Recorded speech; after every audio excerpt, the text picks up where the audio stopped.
Dan beliau tuh tidak banyak orang tahu, itu kalangan habaib, tapi tidak pernah memperkenalkan dirinya. Keturunan Nabi itu, kalau disambungkan nyampe nasabnya ke Nabi. Yang mau saya ceritakan, di 1911 itu saat datang, diundanglah kemudian tokoh-tokoh ulama yang terhubung kemudian di Nusantara. Di antara yang datang itu adalah seorang bernama Muhammad Darwish, yang telah menempuh pendidikan di Mekah pada Syekh Ahmad Khatib Al-Minangkabawi, yang lahir tahun 1860, pulang ke Nusantara kemudian disebut dengan julukan yang baru dengan nama yang sangat indah, bernama Ahmad Dahlan.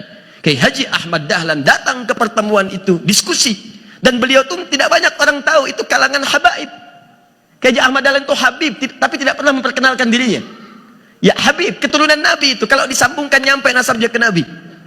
Antum mau cek, kita cek Kiai Haji Ahmad Dahlan bin Kiai Haji Abu Bakar bin Kiai Ilyas bin Kiai Sulaiman bin Demang Jurang Juru Kapindo bin Demang Jurang Juru Sapisan bin Kiai Gerbak bin Maulana Ishaq.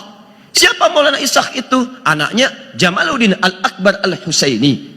Ya, siapa Jamaluddin Al-Akbar Al-Husaini? Tokoh besar, ulama besar, punya dua anak. Satu Maulana Ishaq, yang kedua namanya Syarif Abdullah. Syarif Abdullah menetapnya di Mesir. Saat beliau berhaji bertemu dengan Syarifah Mudaim. Siapa Syarifah Mudaim itu? Nama aslinya Rasantang, lahir tahun 1426. Punya kakak namanya Abdullah Iman, nama aslinya Walang Sungsang, lahir tahun 1423. Adik bungsunya Raja Sengara, lahir tahun 1427. Siapa tiga orang ini? Anak dari Prabu Siliwangi, dikenal dengan Pamanah Rasa, disingkat jadi Menah Rasa. Punya kerajaan Pajajaran membentang dari Banten sampai ke perbatasan Jawa. Saat inspeksi daerah Karawang, menemukan seorang perempuan sedang baca Quran. Itu muridnya Syekh Hasanuddin. Syekh Hasanuddin alumni dari Mekah, dikenal dengan Ummul Qura, maka dikenal dengan Syekh Qura. Pulang ke Karawang mendirikan pesantren, sampai sekarang dikenal dengan pesantren Syekh Qura. Punya murid, di antara muridnya yang paling bagus, seorang perempuan namanya Nyai Subang Larang, terpikat dinikahi, bahkan masuk Islam, kemudian melahirkan 3 orang anak. Syarifah Mudaim dengan Abdullah Iman menunaikan ibadah haji, bertemu dengan Syarif Abdullah, menikah di situ. Kemudian kakaknya Abdullah Iman pulang menghadap kepada bapaknya, diberi daerah kemudian untuk berdakwah di Lemah Wungkuk. Di Lemah Wungkuk itu menyatu 3 etnis. 1 etnis lokal Nusantara, 2 Arab, 3 Cina. Perkumpulannya pada satu dalam bahasa lokal disebut dengan caruban. Kesukaan mereka juga bikin udang terasi dari udang rebon namanya. Ya, kemudian dikeringkan airnya. Air disebut dalam bahasa lokal dengan cai rebon, cai rebon, cai rebon. Kemudian menyatu menjadi Cirebon. Daerahnya Cirebon.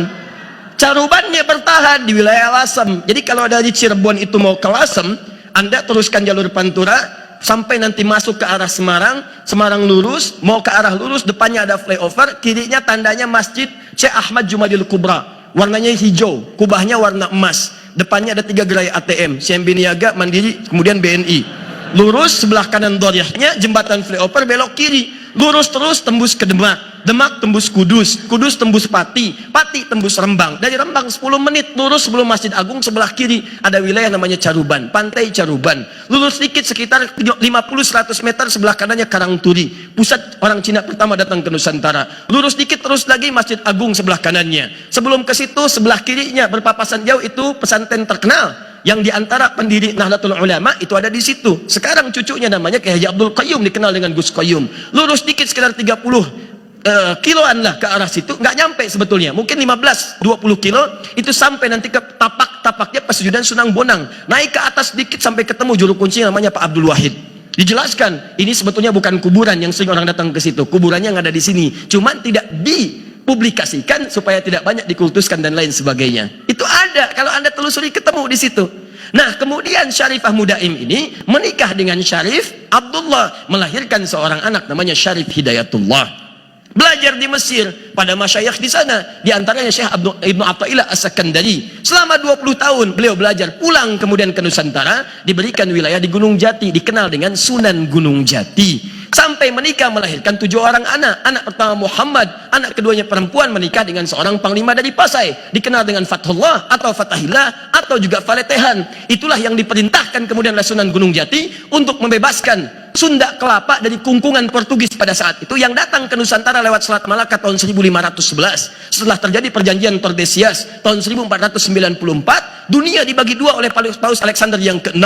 Ya, barat diserahkan pada Spanyol, timur diserahkan pada Portugis. Datang ke Nusantara lewat Selat Malaka tahun 1511, menguasai bagian Sunda Kelapa, diutus oleh Sunan Gunung Jati, bebaskan Sunda Kelapa. Maka bermohon kepada Allah, mereka sholat, mereka wudhu, mereka berjihad. Jihad itu membela keutamaan negara pada saat itu, membela keutamaan bangsa masyarakat dengan atas niat karena Allah subhanahu wa ta'ala. Maka berangkat, ditaklukkanlah Portugis pada saat itu. Saat ditaklukkan, mereka bersyukur kepada Allah. Mereka tahu ini bukan cuma ikhtiar, karena kalau senjata lawan senjata nggak mungkin, sana lebih canggih, lebih hebat. Ini senjata sederhana. Wa ma ramaita idh ramaita walakinallaha rama.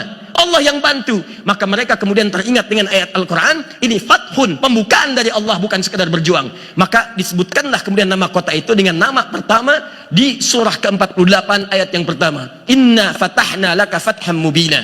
Maka diganti nama Sunda Kelapa menjadi Fatham Mubina. Dalam bahasa lokal disebut dengan Jayakarta, disingkat dengan Jakarta. Peristiwa itu terjadi pada tanggal 10 Ramadan, hari Jumat tahun 933 Hijrah, bertepatan teman-teman dengan 22 Juni tahun 1527. Sampai sekarang ulang tahun Jakarta miladnya 22 Juni.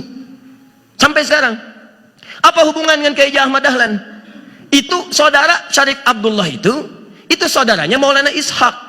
Maulana Ishaq tadi dari Jamaluddin Al-Akbar Al-Husaini, keturunan dari Ali Zainal Al-Kabir. Zainal Al-Kabir keturunan dari Ali Zainal Abidin, keturunan dari Al-Husain radhiyallahu taala anhu, adiknya Al-Hasan radhiyallahu taala anhu. Dua-duanya anaknya Sayyidina Ali bin Abi Thalib radhiyallahu taala anhu, suaminya Fatimah Az-Zahra radhiyallahu taala anha, binti Muhammadin Rasulullah sallallahu alaihi wasallam, bin Abdullah bin Abdul Muttalib bin Hashim bin Abdul Manaf bin Qusay bin Murrah bin Kilab bin Ka'ab bin Ghalib bin Fihr bin Malik bin Nadar bin Kinana bin Khuzaibah bin Mudrikah bin Ilyas bin Nizar bin Mudar bin Ma'ad bin Adnan bin Addi bin Adri bin Muqawwam bin Nahur bin Tarikh bin Ya'rub bin Yasjub bin Nabit bin Ismail alaihissalam bin Ibrahim alaihissalam bin Azar atau bin Nahur bin Abir bin Kinan bin Arfakhshad bin Sam bin Nuh alaihissalam bin Mihlail Matushala bin Kinan bin Anwas bin Tif bin Adam alaihissalam.